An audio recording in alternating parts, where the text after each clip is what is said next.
Just quickly, the syllabus, I started out looking at manufacturing of non-ferrous metals, specifically as it mentions in the syllabus, alloying and solid solution hardening, which are essentially the same thing. Alloying is just putting stuff in the molten metal. Solid solution hardening is one of the two main reasons why metals are alloyed. And annealing.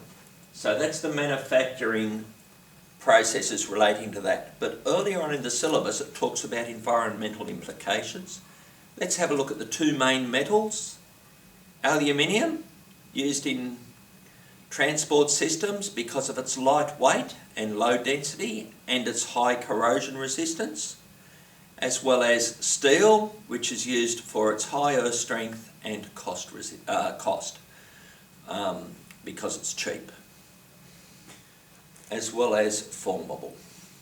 So the environmental implications are massive from these. Steel, if you look at greenhouse gases, steel is 8% of world greenhouse gases. GHG, greenhouse gas, is steel. Aluminium uses 4% of the world's global electricity production to make aluminium. All up, it's around about 1% of the total world's greenhouse gases are aluminium. Incredibly energy consuming processes. I did forget to mention this, so I'm just going to add it on at the end of this video and then insert it in the relevant spot. To make 1 tonne of aluminium, as I said, 12.5 tonnes of CO2. To make 1 tonne of steel is around about 1.8 tonnes of CO2. Still makes an awful lot. So I'll just remove that. I've got recyclability as the key to both. Let's have a look at aluminium. Made using, first up, the Bayer process. You get aluminium oxide from bauxite, it's called, the raw material. I just had a brain fade for a sec. The ore is bauxite. You get the aluminium oxide out of that, but it's not really in a usable condition because it contains a lot of iron and a lot of impurities. You've got to purify it.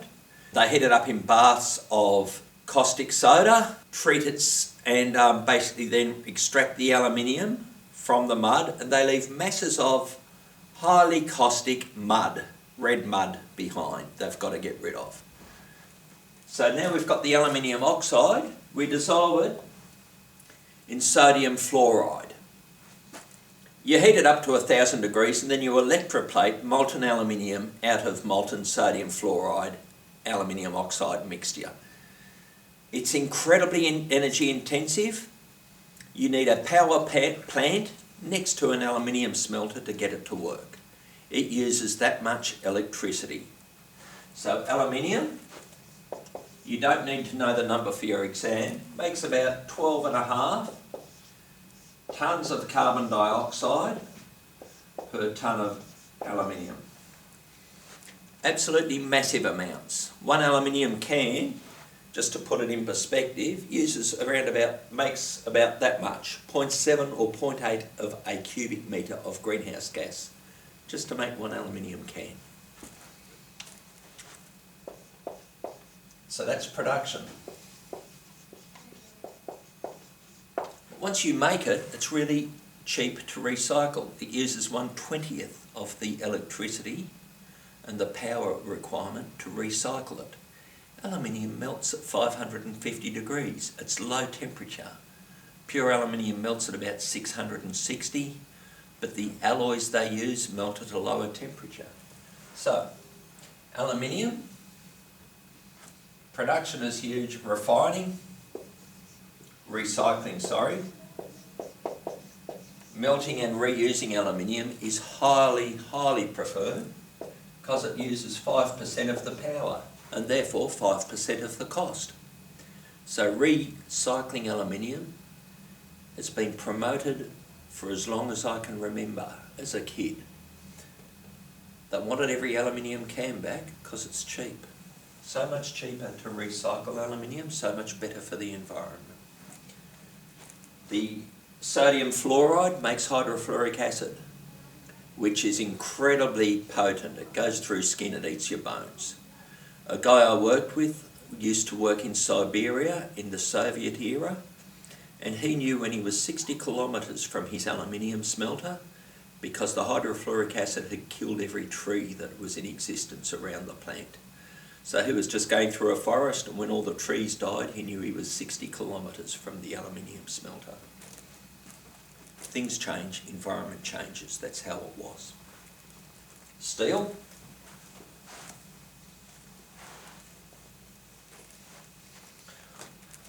Worldwide, steel makes 8% of the world's total greenhouse gases. To make steel, they make a blast furnace. This is a tower that's around about 100 metres tall. In the bottom, they put hot air, which is oxygen. I don't know, I'll pick a number, 500 degrees, it depends how good your heat exchangers are. Blast hot air in the bottom. Up it goes. In the top, they put iron ore. And they put in coke, which is coal with the hydrogen removed and strong carbon left behind. Oxygen